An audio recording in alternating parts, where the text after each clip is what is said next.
اقرأ كتاب الله ترق جنانه أعوذ وتنل بالله من الشيطان الرجيم. بسم الله الرحمن الرحيم. الحمد لله رب العالمين، نحمده ونستعينه ونستغفره ونعوذ بالله من شرور أنفسنا من يهده الله فلا مضل له ومن يضلل فلا هادي له. أشهد أن لا إله إلا الله وحده لا شريك له وأشهد أن محمدا عبده ورسوله. سبحانك لا علم لنا إلا ما علمتنا إنك أنت العليم الحكيم. اللهم علمنا ما ينفعنا وانفعنا بما علمتنا وزدنا علما. اللهم آت أنفسنا تقواها وزكها أنت خير من زكاها أنت وليها ومولاها. Rabbi yassir wa la tu'assir, Rabbi tamim bil khair, amma ba'd. InsyaAllah kita sambung tadabbur surah Al-Baqarah. Malam ni kita sambung ayat 74. Pengajaran kita dah bagi semua yang kisah Al-Baqarah daripada ayat 67 sampai ayat 73.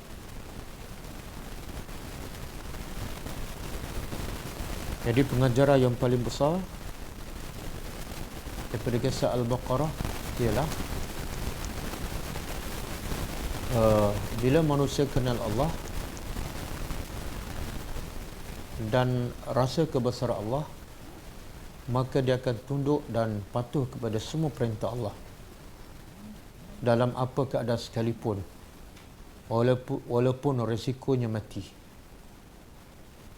Sebaliknya, bila seseorang itu tidak kenal Allah dan tak rasa pun kebesaran Allah, maka dia akan buat apa saja maksiat, walaupun dosa itu dosa besar dan walaupun secara terbuka.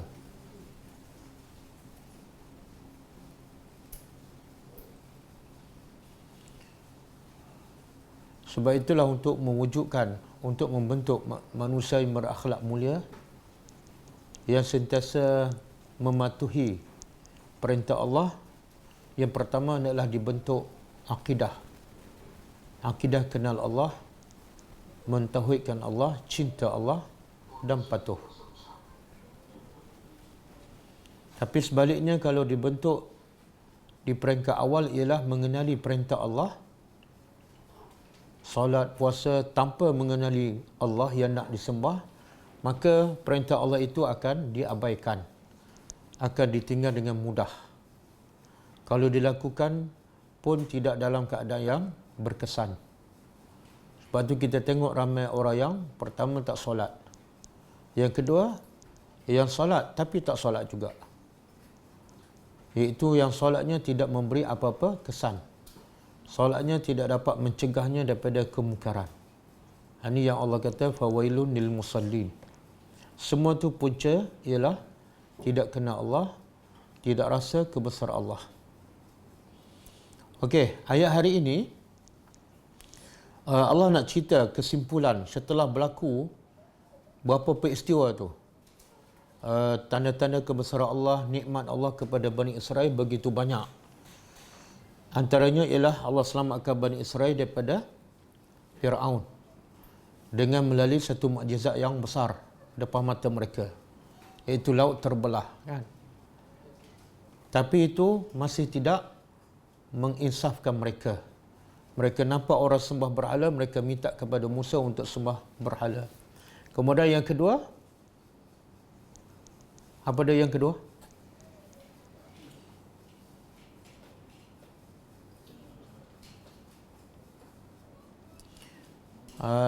Mereka mengingkari perintah Allah untuk masuk ke Baitul Maqdis, kan? Lalu Allah sesatkan mereka merayau-rayau selama 40 tahun. Kemudian Allah tunjuk lagi kebesarannya, iaitu dengan menurunkan manna dan salwa. Itu adalah sebagai rahmat Allah kepada Bani Israel, supaya dengan kebesaran Allah itu mereka akhirnya rasa kebesaran Allah dan tunduk. Tapi mereka tetap tidak berubah. Bahkan mereka rasa boring dengan makanan yang yang teristimewa daripada Allah Subhanahu Wa Taala. Kemudian Allah tunjuk lagi bukti kebesarannya, iaitu apa dia? Mereka dahaga di kawasan yang panas selama 40 tahun, maka Allah bagi air dengan cara menunjukkan kebesarannya, iaitu dengan air terpancut daripada batu. Itu pun masih tidak mengisahkan mereka. Kemudian kisah Ashabus Sabt, kisah Allah mengangkat gunung Tur di atas kepala mereka. Itu pun mukjizat, sebab manusia tak mampu untuk mengangkat gunung. Kalau manusia nak rontukan gunung mungkin dah ambil masa berpuluh tahun ataupun beratus tahun. Tapi Allah mengangkat gunung di atas kepala Bani Israel sekejap sahaja, kun fayakun, sebagai bukti kebesaran Allah. Dan mereka insaf sekejap, mereka beriman. Lepas tu mereka balik seperti asal. Kemudian juga mereka minta untuk melihat Allah kan, dan Allah matikan mereka dengan petir. Kemudian Allah rahmat kepada mereka, Allah hidupkan kembali supaya mereka bersyukur, pun tidak menyedarkan mereka. Lepas tu kisah Ashabus Sabti, mereka melanggar perintah Allah yang melarang mereka menangkap ikan hari Sabtu. Mereka langgar, kemudian Allah hukum mereka menjadi kera dan babi. Okey, dah berapa banyak peristiwa pengajaran yang berlaku pada mereka dan bukti-bukti kebesaran Allah berlaku pada Bani Israel. Adakah semua peristiwa itu melembutkan hati mereka?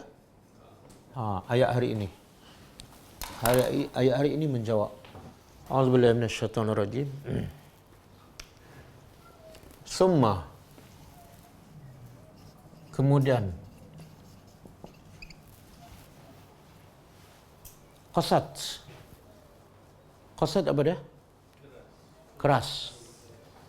Keras.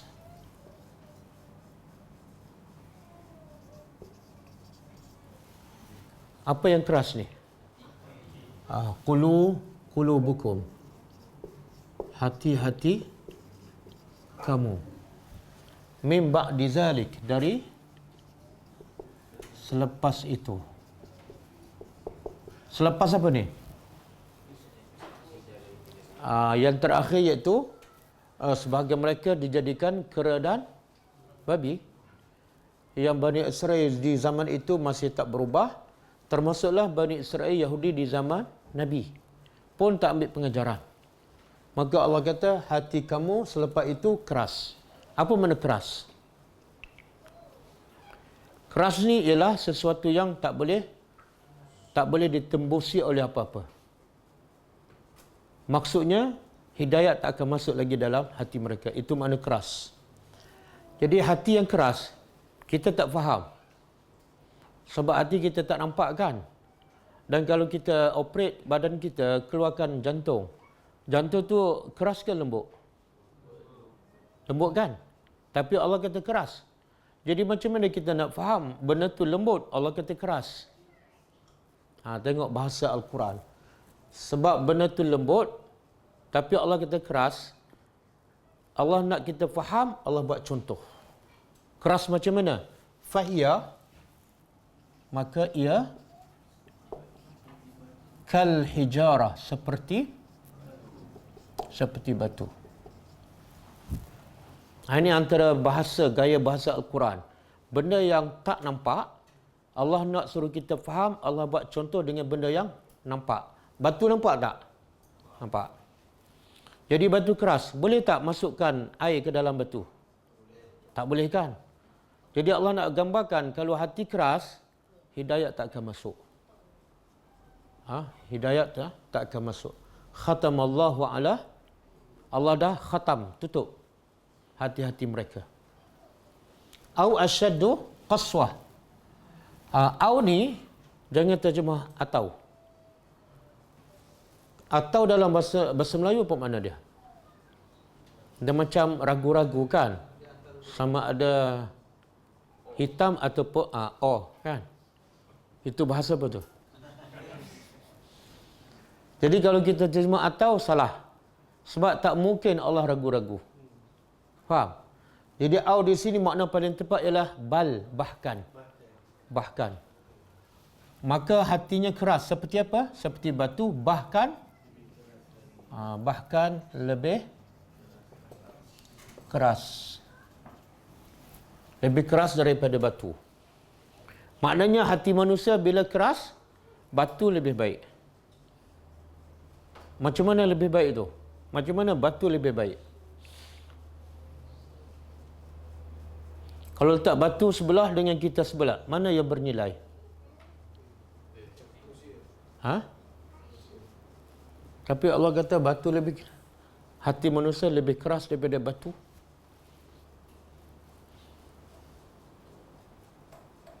Okey. Allah buat contoh, hati manusia lebih keras daripada batu. Makna batu lebih okeylah. Apa contoh? Wa inna, dan sesungguhnya minal hijarah, dari batu itu lama pasti. Lam tu dia panggil harfut taukid, huruf taukid. Sesungguhnya ada sebahagian batu pasti apa yang yatafajjar, memancarkan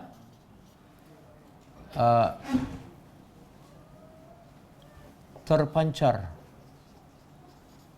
minhu, darinya al-anhar,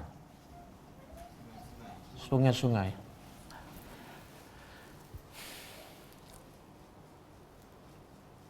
Okey. Jadi apa bukti hati manusia lebih keras daripada batu? Buktinya ialah ada yang batu, daripada batu terpancar sungai. Pernah tengok tak? Mana sungai keluar daripada batu? Ha? Tak, mata air bukan sungai. Dan nama lagi mata air. Beza tak mata air dengan sungai? Beza kan? Mata air kamin sun. Wa inna minha, dan sesungguhnya darinya, dari batu itu lama pasti yashaqqaqu, pada pasti ia terbelah, fayakhruju, lalu keluar darinya air. Ini air apa pula ni? Mata air. Apa beza? Yang tu sungai, yang ni mata air. Tak, ini dia kata keluar daripada batu. Allah nak cerita pasal batu ni. Kalau air keluar daripada bumi, tak pelik sangatlah. Sebab bumi tak sekeras batu. Mana yang lebih pelik? Air keluar daripada bumi ke ataupun air keluar daripada batu? Daripada batu lah. Sebab batu biasa keras dan biasa tak keluar air kan. Kalau keluar daripada bumi, satu benda yang biasa. Okey.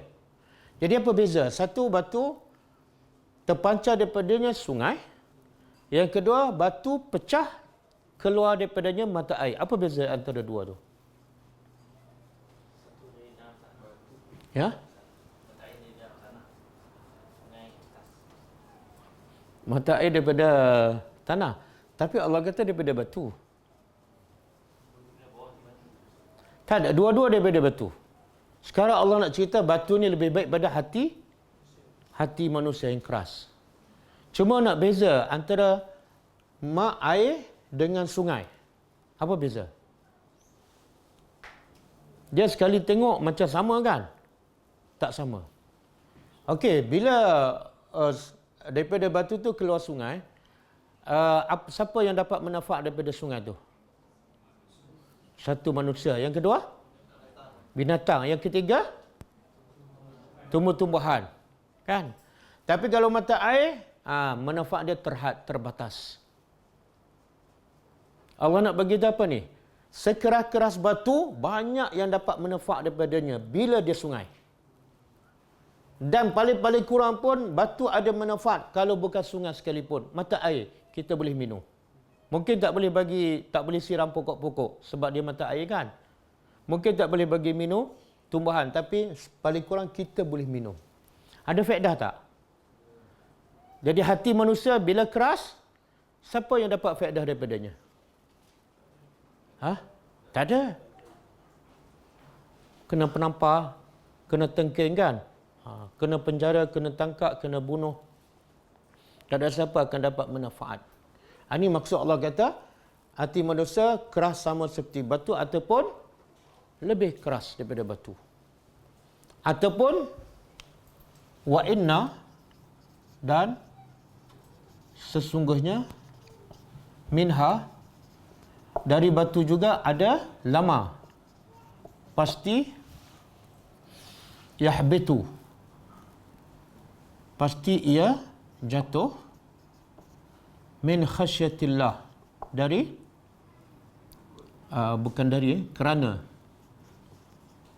kerana khasyatillah, takut pada Allah. Jenis batu yang ketiga yang menunjukkan ia lebih baik daripada hati manusia yang keras. Apa dia? Ada batu tu terjatuh kerana takut pada Allah. Contoh. Ada contoh tak?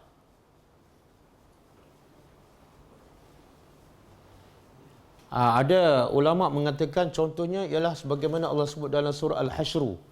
Lau anzalna hadzal Quran ala jabalin la ra'aitahu khashian mutasaddian. Kalau kami turun Al-Quran ke atas gunung, kan? Gunung tu akan pecah. Pecah dengan jatuh, makna dia lebih kurang. Pecah sebab apa? Takut pada Allah. Jatuh sebab apa? Takut pada Allah. Tapi manusia berapa kali baca Quran takut pada Allah, pingsan? Ada? Tak ada. Sayyidina Umar, bila dia baca Quran tentang azab neraka dalam Al-Quran, dia jatuh sakit. Inna azaba rabbika lawaqi'. Maksudnya sesungguhnya azab Tuhan engkau pasti berlaku. Maka dia sakit. Sehingga orang pergi ziarahnya di rumahnya. Sebab apa? Sebab sakit. Kenapa sakit? Takut pada Allah. Dari mana dia takut tu? Bila dia baca Al-Quran. Ada tak? Cuba kita pergi buat survey ke hospital. Tanya semua pesakit. Ada tak salah seorang tu sakit sebab baca Quran? Ada ke? Oh, tak ada. Macam pernah survey lah. Kau beritahu pengalaman ni.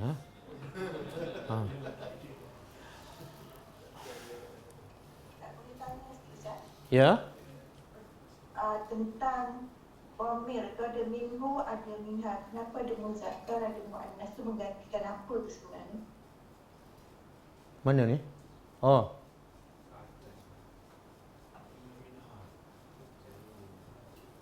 Cuba cek ayat Quran. Memang betul, tapi saya yang saya yang tak faham. Oh. Minhu ada yang minha. Oh ni minhu. Kan? Yatafajjaru minhu. Yang ni minha. Yang ni minhu. Yang ni minha. Saya tak pasti tu. Sebab kalau sepatutnya kalau minha jelaslah dia balik pada al-hijarah. Al-hijarah ni muannas kan? Jelas. Tapi minhu tu okey. Saya dah nampak dah. Minhu ni dia balik pada ma masdariyah. Yang ni ha ni dia tak ada ma kan? Ha ni balik pada al-hijarah. Yang ni pun hu ni balik pada lama. Balik pada ma. Jadi semua yang hu muzakkar ni balik pada ma, dan ha ni muannas balik pada hijarah. Okey? Terima kasih Ustaz. Sama-sama. Pernah satu ketika Nabi duduk di atas Bukit Uhud. Nabi, Abu Bakar, Umar dan Osman. Tiba-tiba Bukit Uhud tu bergoyang, bergegar. Ni antara sebab contohlah batu, termasuklah gunung, takut kepada Allah sampai dia bergegar. Maka Nabi kata, uskut, diam, wahai Bukit Uhud. Kenapa? Sebab di atas kamu ni ada dua orang yang mati syahid. Siapa? Umar dan Bukit Uhud pun diam. Dan juga pernah ada satu tempat Nabi baca khutbah masa di Masjid Nabawi. Lepas tu Nabi tinggal, dibuat mimbar yang baru. Bila Nabi pergi ke mimbar yang baru, tempat lama tu menangis terisak-risak. Nabi dengar hadis sahih. Dan Nabi pujuk, dia macam batang kurma lah. Nabi pujuk dia macam Nabi pujuk anak kecil. Ini menunjukkan makhluk Allah yang tak bernyawa ada perasaan. Ada perasaan. Dan ingat tak kisah Nabi Musa? Bila dia minta kepada Allah nak melihat Allah. Apa berlaku? Tak, Allah kata, lan tarani, kamu tak akan dapat melihat aku. Tapi kamu tengok pada gunung. Kalau gunung tu tak berubah apa-apa, kamu nampak aku. Okey? Maka Nabi Musa pun tengok gunung. Apa berlaku pada gunung? Pecah. Pecah sebab apa? Khasyatillah. Kan? Dan saya pernah cerita tak? Ada seorang salafus salih. Nama dia Ali bin Fudail. Ali bin Fudail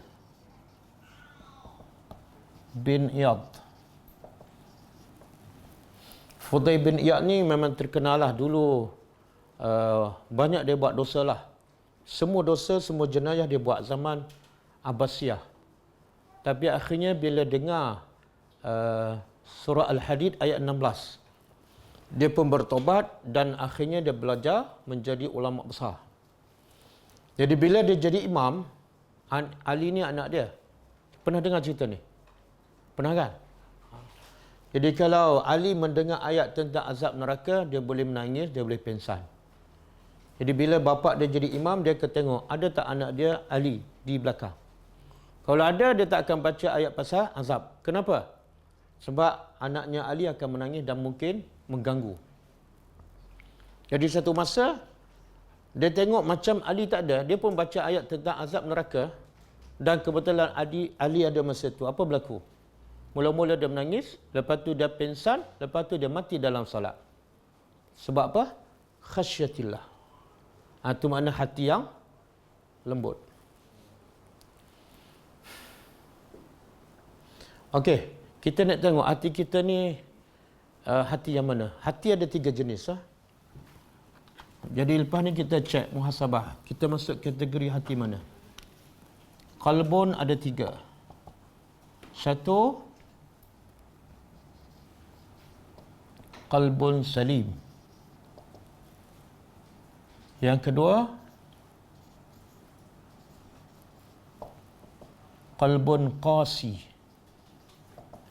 ataupun qalbun mayyit. Yang ketiga, qalbun marid. Ini pembagian ulama berdasarkan apa yang Allah sebut dalam Al-Quran. Okey, qalbun salim. Apa makna salim? Selamat daripada apa? Yang paling utama ialah tidak ada sedikit pun syirik kepada Allah. Syirik, riak, cinta dunia. Dia sentiasa beriman kepada Allah, sentiasa taat pada perintah Allah, sentiasa tinggal larangan Allah. Kalau dia cinta, apa-apa saja dia cinta kerana Allah. Cinta orang ke, cinta benda ke, semua kerana Allah. Kalau dia benci, semuanya dia benci kerana Allah, bukan kerana nafsu. Ini dia panggil qalbun salim.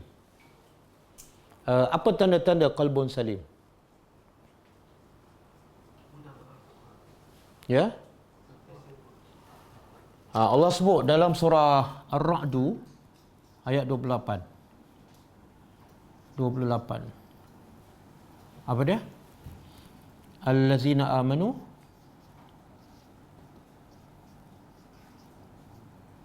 wa tatma'innu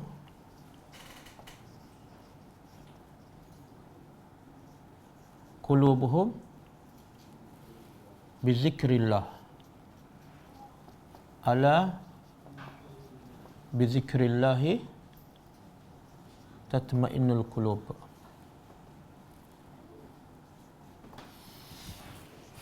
Ini ciri-ciri, antara ciri-ciri qalbun salim. Allah kata apa? Allazina amanu. Cuba terjemah.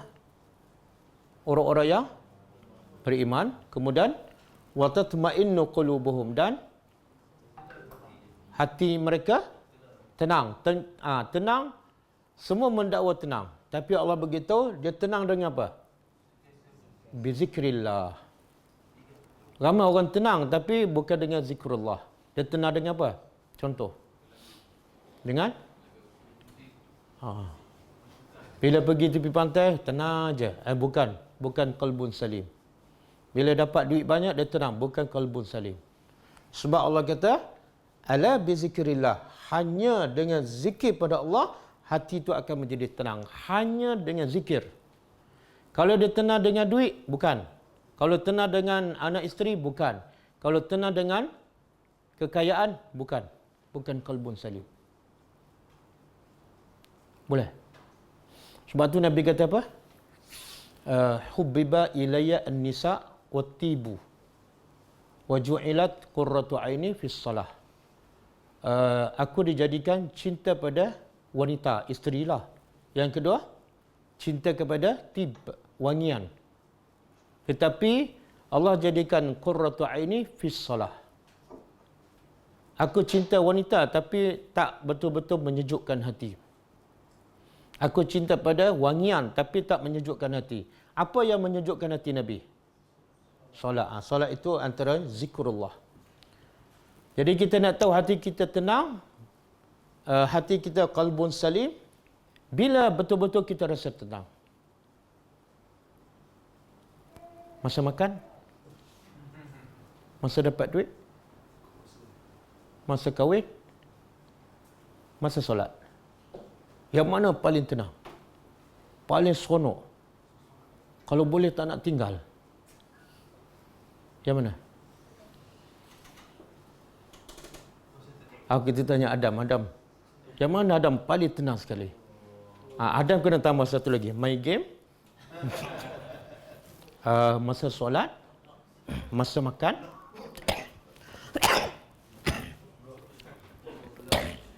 Masa bercuti. Yang mana lebih tenang? Bercakap benar Adam. Sebab bapa ada di belakang.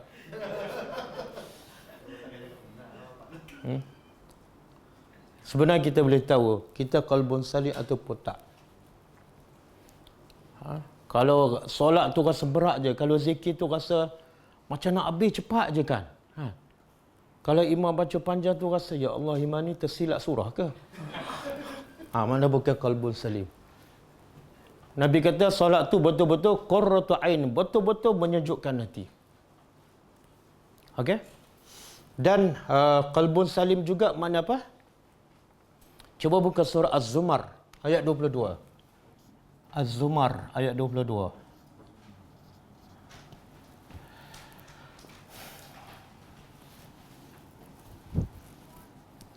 Allah kata apa? Afaman syarahallahu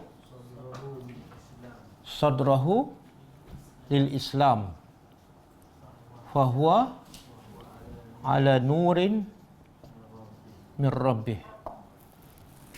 Kan? Okey, kita terjemah dulu. Afaman, cuba terjemah. Afaman, maka apakah orang yang syarahallah, Allah syaraha, lapangkan. Sadrahu apa dia? Sadrahu dada, tapi sebenar hatilah. Sebab hati itu di dada. Adakah orang yang Allah lapangkan hatinya lil Islam, untuk Islam? Fahuwa ala nurin min rabbih. Maka orang ini berada di atas cahaya daripada Tuhannya. Apa makna? Allah lapangkan hatinya untuk Islam. Apa makna? Ya? Tak, Allah tak kata Allah bagi hidayah, Allah kata lapangkan. Bila kita rasa lapang, bila kita buat apa bila kita rasa lapang? Lepas buat tu, lega. Biasa apa dia tu? Apa dia?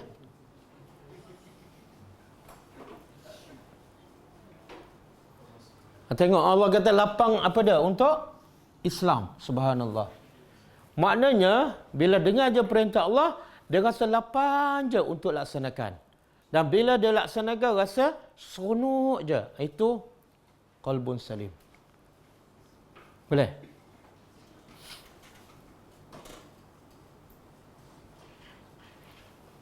Ada tak tanda ni? Contoh kan. Ria. Masa kelas tadabbur dengan masa makan nanti sekejap lagi, mana lebih lapang? Mana lebih happy?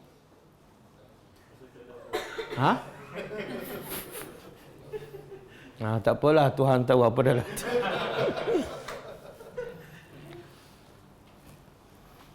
Jadi sebab itulah tengok para sahabat kan, bila Allah kata arak tu haram, kan? Padahal arak tu adalah macam minuman air sejuk bagi mereka. Tapi bila turun ayat mengatakan haram, mereka terima dengan lapang ke dengan rasa berat je? Yang kat tangan pun dicampak. Itu Allah lapangkan hatinya. Bila Allah turun ayat tentang hijab, bagaimana wanita terima ayat tu? Dia tangguh tak? Kenapa dia tak tangguh? Sebab Allah lapangkan hati untuk terima apa saja hukum Allah. Boleh? Okey, banyak lagi ciri-ciri qalbun salim. Cukup 2. Kemudian yang kedua, jenis hati yang kedua, qalbun qasi. Inilah. Qasi, qasat, qasiyah sama. Ataupun lebih tepat, qalbun mayyit. Hati yang mati. Jadi, nombor 2 ni lawan nombor 1. Nombor 1, hati yang sejahtera ataupun hati yang hidup. Yang kedua, hati yang mati. Apa ciri-ciri hati yang mati? Dia tidak sembah Allah. Nak buat apa-apa, dia ikut nafsu je. Nak cakap, nak buat, semua berpandukan nafsu. Kalau dengar tazkirah ke apa, langsung tak masuk.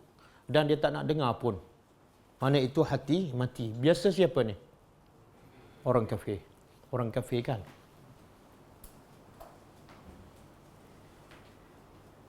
Allah kata apa kepada orang kafir? Innal ladzina kafaru sawa'un 'alaihim a'anzartahum am lam tunzirhum la yu'minun. Lepas tu khatamallah. Orang kafir ni sama je, kamu bagi peringatan ataupun tak, sama je. Mereka tak beriman. Kenapa? Khatamallah. Allah dah tutup, matikan hati mereka. Okey. Yang ketiga, qalbun marid. Qalbun marid ni hati hidup tapi ada penyakit.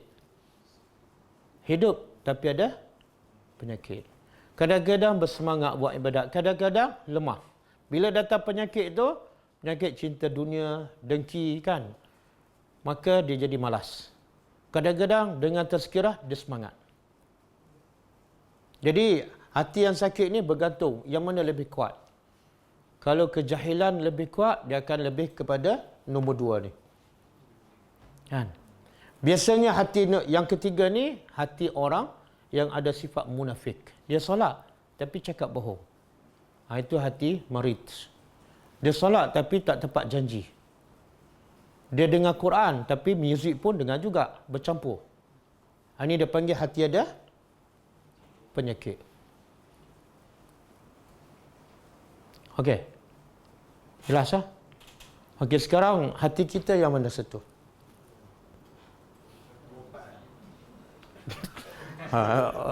Orang bagi 3, dia nak 4 pula. Ada 3 je. 3 je.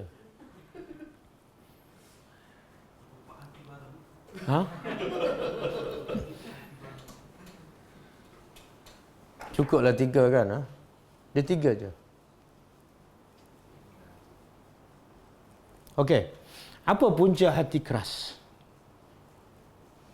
Dia ciri-ciri hati keras kan? Banyak ulama sebut. Antaranya, amalan tu jadi berat. Nak solat berat, nak zikir berat, nak baca Quran berat, nak tadabbur lagi berat.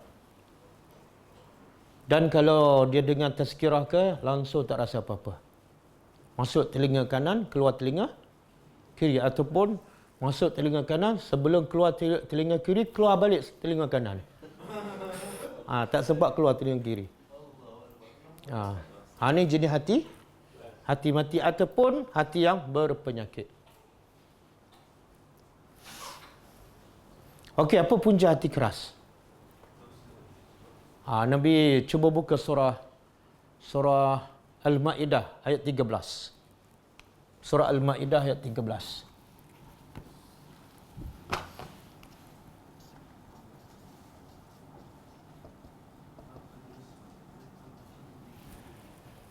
Allah kata apa? Fabima naqdihim apa dah? La'annahum. Fabima naqdihim misaqahum la'annahum. Kemudian waja'alna qulubuhum qasiyah. Jadi Allah kata dengan sebab mereka, ini Yahudi ini, dengan sebab mereka membatalkan perjanjian, maka kami laknat mereka dan kami jadikan hati mereka keras. Jadi punca pertama hati keras, dia langgar perintah Allah. Perjanjian dengan Allah, perjanjian dengan manusia, dia langgar. Penyebab hati keras. Yang kedua, penyebab hati keras. Buka surah Al-Hadid. Surah Al-Hadid ayat 16.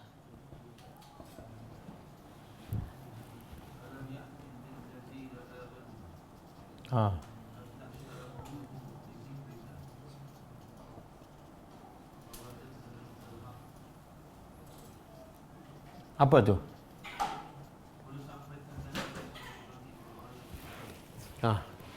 Allah kata alam ya'ni lil ladzina na'amanu, belum sampai tak lagi hati orang beriman untuk apa? Untuk khusyuk. Allah cakap dengan siapa ni? Dalam ayat ni Allah cakap dengan siapa? Orang beriman lah. Jadi Allah nak tegur orang beriman. Apa masalah ni orang beriman? Siapa yang Allah nak tegur ni? Apa dia? Cuba baca terjemahan.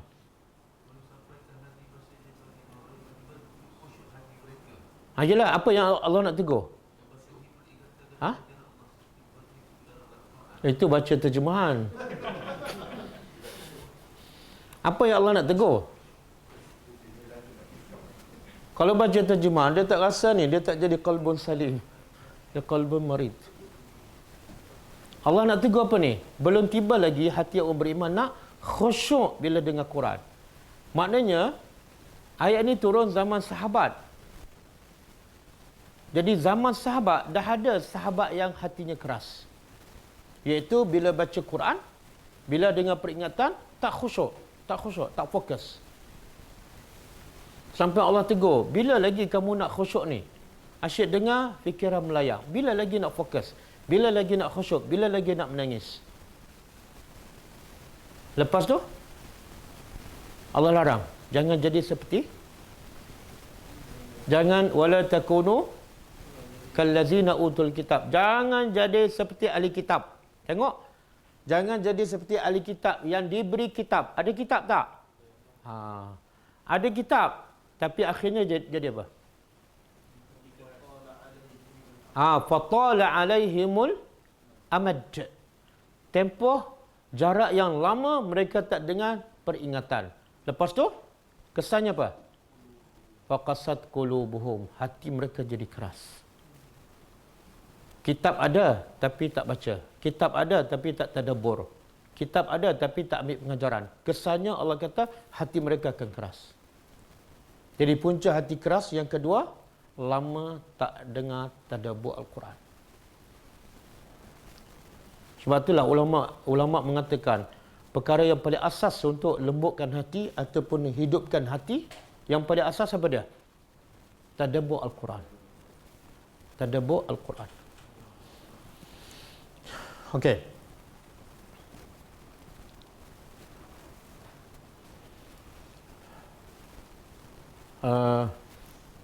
Dia kata Malik bin Dinar, musibah ataupun uqubah Uqubah balasan Allah yang paling dahsyat, yang paling besar. Apa dia? Musibah Allah kepada manusia. Ribut taufan, banjir besar, jadi kera babi. Banjir? Salah.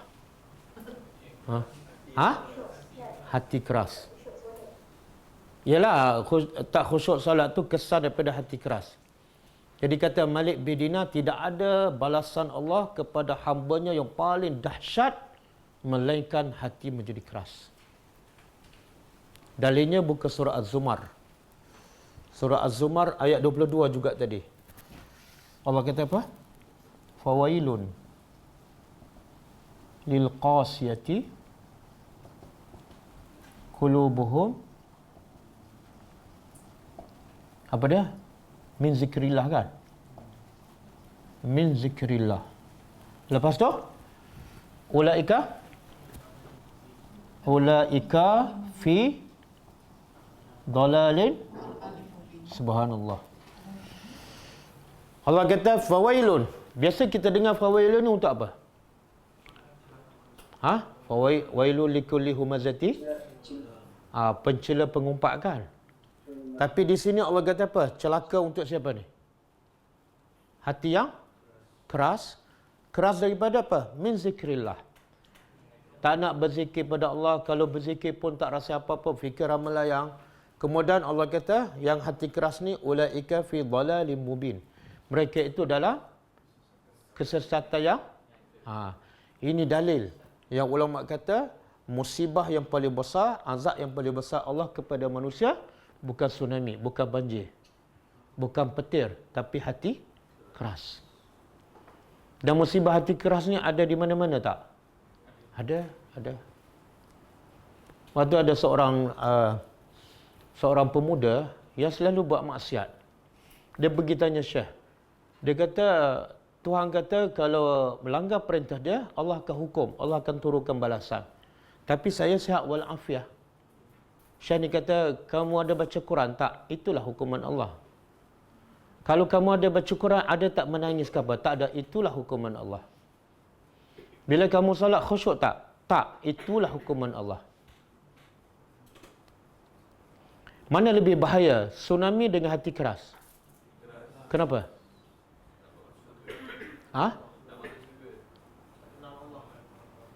Tak, bahaya hati keras sebab tak perasan. Siapa perasan? Betul tak? Kita kata orang Aceh ni kena tsunami, ni orang Aceh jahat ni. Padahal dia selalu solat lambat. Kan, solat lambat tu adalah ciri-ciri hati yang keras. Tak baca Quran, ciri-ciri hati yang keras. Baca Quran, tak pernah menangis, ciri-ciri hati yang keras. Okey? Kemudian kita sambung.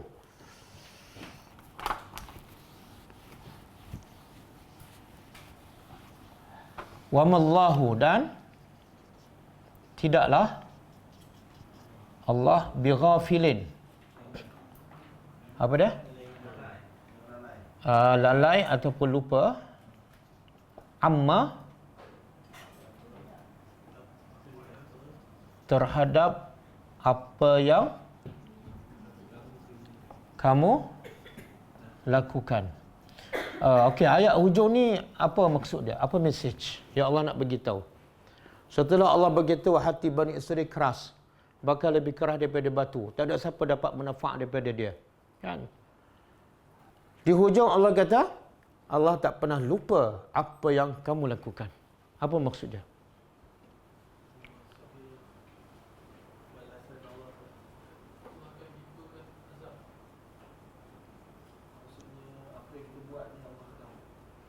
Makna apa tu? Allah nak, ini adalah amaran kepada ni yang hati keras. Jangan lupa, kamu nak seronok dengan dunia ke apa ke, tapi jangan lupa, Allah tak pernah lupa setiap perbuatan kamu. Itu ancaman. Dan bagi kita orang beriman, ayat ini sebagai peringatan dan juga sebagai motivasi. Bila Allah tak lupa, kalau kita orang beriman, apa patut kita buat? Bila Allah tak lupa, apa saja kita buat? Apa patut kita buat? Kita akan buat kebaikan sebanyak yang mungkin walaupun sebesar zarah. Kenapa? Allah tak pernah lupa. Betul tak? Beza kita bekerja dengan orang. Kita bekerja dengan orang, bila kita akan betul-betul rajin. Yang kecil pun kita buat, bila? Tak, bila-bila tu. Bila bos tahu kan? Kalau bos tak tahu, kita buat tak? Jangan ke besar, yang kecil pun kita tak buat. Sebab apa? Bila bos tak tahu, tak adalah balasan. Betul tak? Bos, saya ada buat kerja office kat rumah. Bos percaya tak? Jadi akhirnya kita tak buat. Betul kan? Tapi kalau dengan Tuhan, kita akan buat di mana-mana. Walaupun tak ada orang. Walaupun waktu gelap. Kenapa? Allah tak pernah lupa. Boleh? Dia punca kita malah nak buat kebaikan sebab apa? Kan? Kita banyak tak peluang untuk bersedekah walaupun duit tak ada. Banyak tak? Macam mana? Senyum kan? Dan setiap hari jumpa tak orang? Ada satu hari tak pernah jumpa orang? Bini tak jumpa, anak tak jumpa? Ada? Tak ada kan? Tapi adakah setiap kali kita jumpa, kita senyum, kita bagi salam? Ada? Payah ke?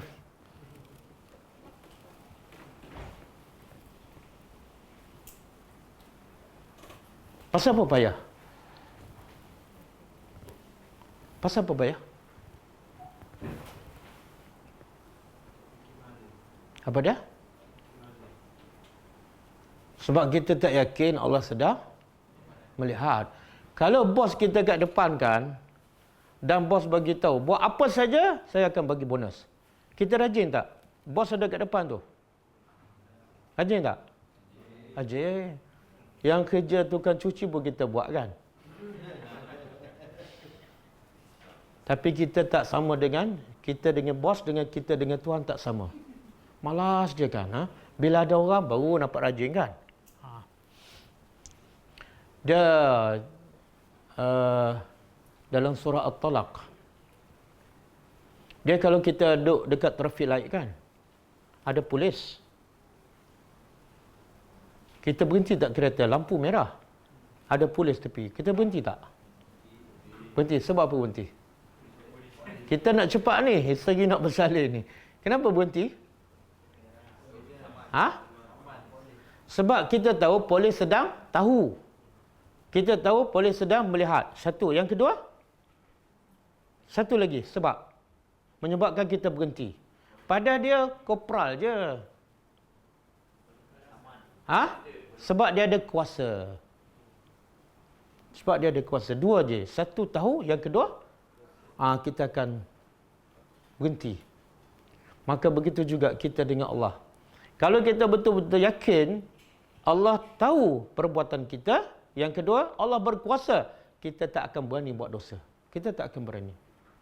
Sebagaimana contoh budak yang gembala kambing kan. Umar kata apa pada dia? Kamu jual, kamu ambil duit. Kan?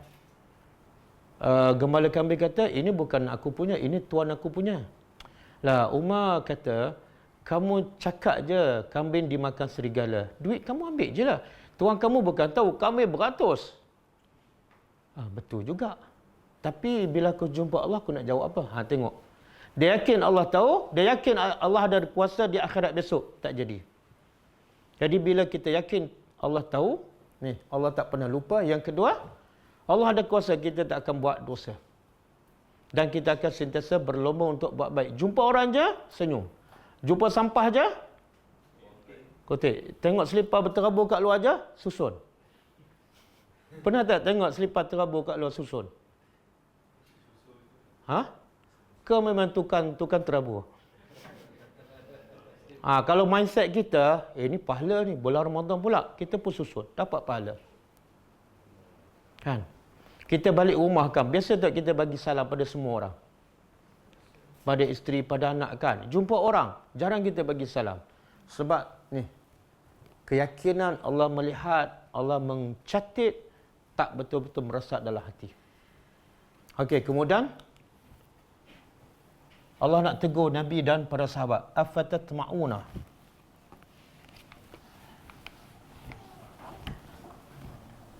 Afatatma'una, apakah patut? Tatma'una daripada tamak, dan jadi bahasa Melayu. Tamak, ta min ain. Adakah patut kamu tamak? An yu'minu, bahawa untuk mereka beriman. Mereka ni siapa? Ya? Bani Israel. Lakum, kepada kamu, wa qad kana, dan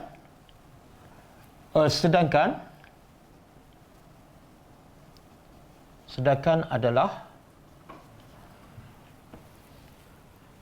fariqun. Apa makna fariqun? Segolongan. Bukan semua, segolongan minhum, dari mereka, iaitu Bani Israel. Sedangkan ada segolongan daripada mereka, yasma'una, mereka mendengar.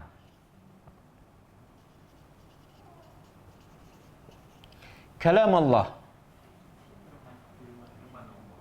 firman Allah ataupun ayat-ayat Allah. Ayat Allah yang mana ni? Dalam kitab mereka lah, iaitu Taurat. Sedangkan mereka mendengar ayat-ayat Allah. Lepas mereka mendengar, mereka buat apa? Kemudian mereka yuharrifunahu, mengubahnya. Min ba'di, dari selepas ma'aqalu, akal. Selepas mereka memahaminya.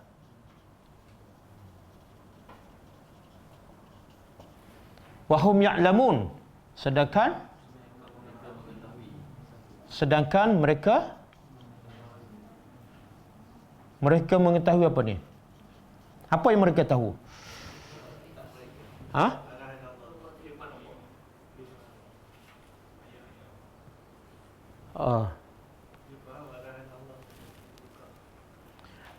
Mereka tahu apa ayat Allah yang sebenar. Kemudian mereka tahu juga yang mereka cerita itu adalah yang telah mereka ubah. Mereka tahu, mereka sedar.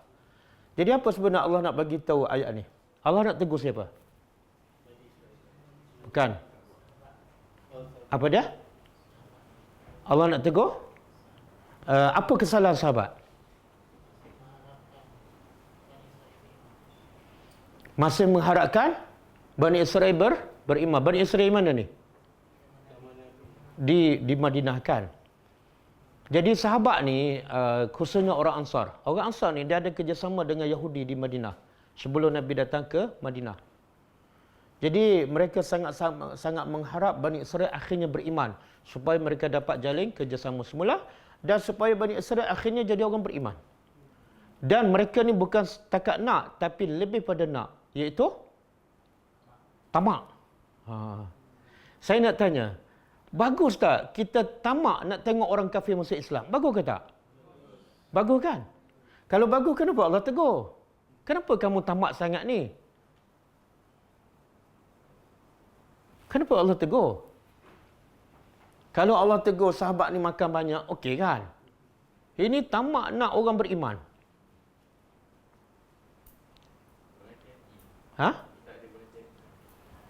Bukan. Kenapa tak kena tempat?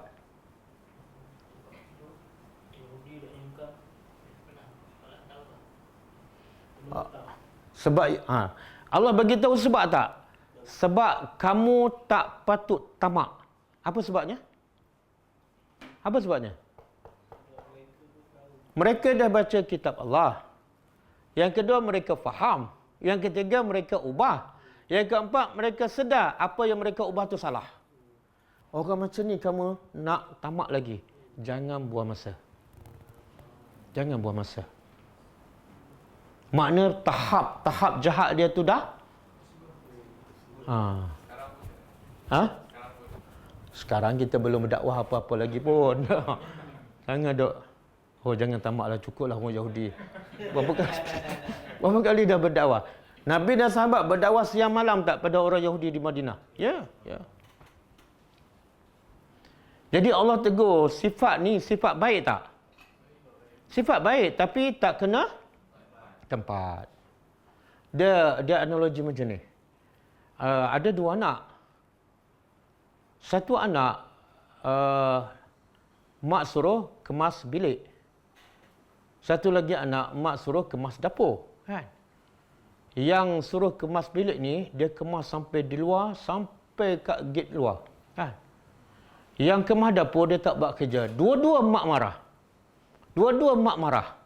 Tapi dua-dua marah ni berbeza tak? Yang tak kemas dapur, mak marah sebab apa? Sebab cuai.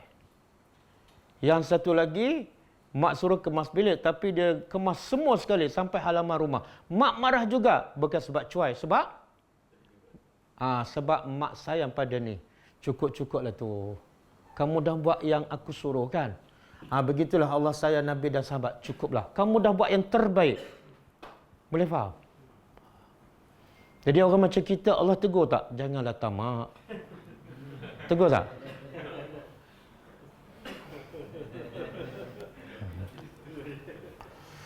Okey, cukup Apa dia? Dia hati hitam tu, dia hitam, mati, keras sama. Dia kena beza macam ni. Kalau dia tak beriman langsung, dia tak solat, itu kira hati hitam, hati keras, hati mati. Tapi kalau bercampur, solat pun ya, buat maksiat pun ya, itu hati apa? Penyakit. Ada penyakit. Dia solat sebab apa? Ada nilai-nilai iman. Dia buka aurat sebab apa? Ada nilai-nilai syahwat ataupun nafsu. Sebab itulah Nabi, walaupun dia Rasulullah, walaupun dia dijamin syurga, tapi Nabi ada risau tak? Hati Nabi sendiri. Dia risau tak pasal hati dia? Risau tak? Tak risau ke tak? Nabi ialah Rasulullah, manusia terbaik kan? Dijamin masuk syurga. Yang pertama masuk syurga. Syurga pula paling tinggi. Walaupun begitu, Nabi ada tak kerisauan tentang hatinya sendiri? Ada. Apa dalil? Subhanallah. Nabi selalu baca doa, Ya muqallibal qulub, sabbit qalbi ala dinika. Dan sahabat ada tak risau? Sahabat-sahabat ada tak risau hati dia takut daripada hati yang salim bertukar menjadi hati yang marid? Ada tak sahabat yang risau? Ada. Siapa? Apa yang dia risau? Umar sendiri risau, takut hati dia jadi munafik. Munafik tu makna marid. Kan? Subhanallah. Walaupun dia dijamin ahli syurga. Begitu juga Hanzalah. Hanzalah seorang sahabat Nabi. Dia bercakap kat kuat, qad nafaqa Hanzalah. Hanzalah telah munafik. Dia rasa diri dia munafik. Itulah kerisauan orang beriman. Maknanya yang jenis rasa okey tu, KO lah tu. Saya okey dah. Solat pun jaga kan. Solat tarawih pun baca setengah juzuk kan setiap malam. Itu KO lah tu. Lepas tu kata Imam Hasan Basri, siapa yang rasa dia tidak ada sifat munafik, dia munafik. Siapa yang rasa dia ada sifat munafik, dia beriman. Boleh faham? Abu Bakar radhiyallahu anhu, dia kata apa Abu Bakar? Kalau sebelah kaki aku dah masuk syurga, aku masih belum rasa aman, iaitu aku betul-betul selamat daripada neraka. Sehinggalah dua-dua kaki aku masuk syurga. Orang macam Abu Bakar takut Kita kalau sebelah kaki dah masuk syurga, confident tak? Tak mestilah. Dah sebelah kaki tak, okay, satu kaki lagi masuk neraka kan? Itu kita. Abu Bakar tak. Begitu juga Abu Zar Al-Ghifari, dia kata apa? Sebab dia takut pada azab, dia takut hati bertukar, berbolak-balik, dia kata alangkah baiknya aku menjadi satu pokok yang dicantah, yang ditebang, habis cerita. Dan kata Ibnu Abi Mulaikah, dia seorang tabi'in. Dia kata jumpa 30 orang sahabat. Dia sempat jumpa 30 orang sahabat. Dan dia dapati semua 30 orang sahabat. Sahabat ramai. Tapi yang dia sempat jumpa 30 je. Tapi semua 30 ni rasa takut ada sifat munafik dalam diri mereka. Subhanallah. Cuba bayangkan kalau kita tak tadabbur kan. Kita rasa okey tak? Okey dengan solat 5 waktu. Okey, cukup ah. Ada soalan? Ada soalan daripada Zoom? Apa beza tiga jenis hati dengan qalbun salim, qalbun marid dengan qalbun qasi, dengan nafsu mutmainnah, nafsu lawamah dan nafsu amarah bisu? Dia nafsu mutmainnah tu dia lebih kepada hasil daripada hati yang salim. Kalau hati yang salim dia akan melahirkan jiwa yang tenang. Sebagaimana Nabi kata, dalam badan manusia ada seketul daging.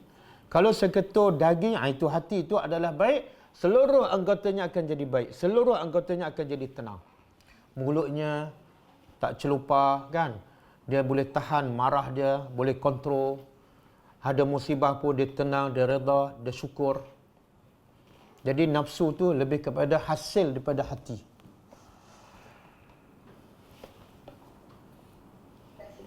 Ya, sama-sama. Jadi kita dah sebut ada berapa tadi ciri-ciri hati yang salim? Pertama tadi? Tenang kan? Tenang. Tapi tenang dengan apa? Zikir. Kalau tenang dengan urusan dunia, bukan. Itu talbisu iblis. Yang kedua? Lapang hati untuk terima. Dia contohlah, dia tutup aurat rasa seronok je. Orang lain panas, macam nak meletup. Dia macam duduk dalam aircon je. Itu tanda tu. Dan yang ketiga saya sebut tadi. Apa dia? Ciri-ciri hati qalbun salim. Yang ketiga tu. Ini penting. Apa dia? Bukan. Sentiasa rasa takut. Wajilah. Allah sebut dalam surah Al-Mu'minun ayat 60. Wallazina yu'tuna ma atau wa qulubuhum wajilah. Qulubuhum wajilah. Orang dah beriman, dah bersedekah, tapi hati mereka tetap rasa wajilah, takut. Itu ciri-ciri qalbun salim. Surah Al-Mu'minun ayat 60.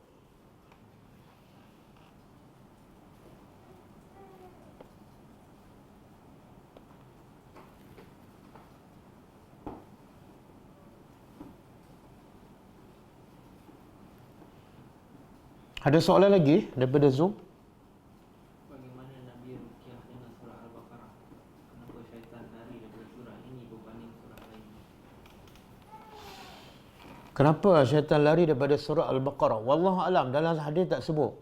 Cuma Nabi sebut secara umum, mana-mana rumah yang dibaca surah Al-Baqarah, syaitan lari. Apa sebab? Apa rahsia surah Baqarah? Nabi tak sebut. Mungkin sebab surah tu panjang sangat ke? Wallahu alam. Tapi kita tak bacakan surah Baqarah. Kita ambil apa? Ayat kursi tu. Yang ayat 255 je.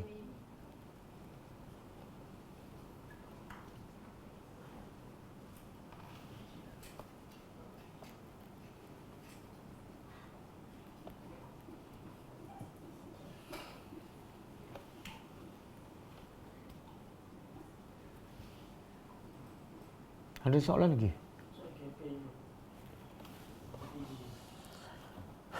OTG.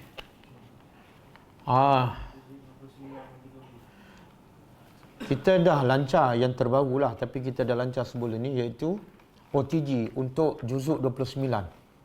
Kita boleh dengar di mana-mana dengan hanya menggunakan telefon sahaja, walaupun tidak ada internet. Cucuk je boleh tengok rakaman tadabbur semua surah-surah dalam juzuk dia ke-29, walaupun tak ada internet. Cucuk kat telefon je. Harga dia 100. Harga dia 120. Kalau iPhone, ini untuk orang kaya ni 150. 160. Siapa nak boleh berurusan dengan Izzaharuddin.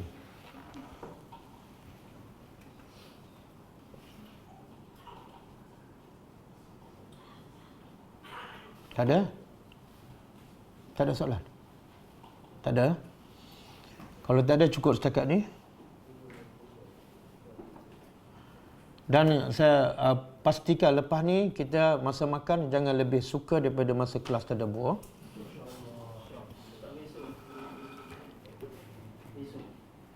Besok macam biasalah. Tak payah kau. Ya ke?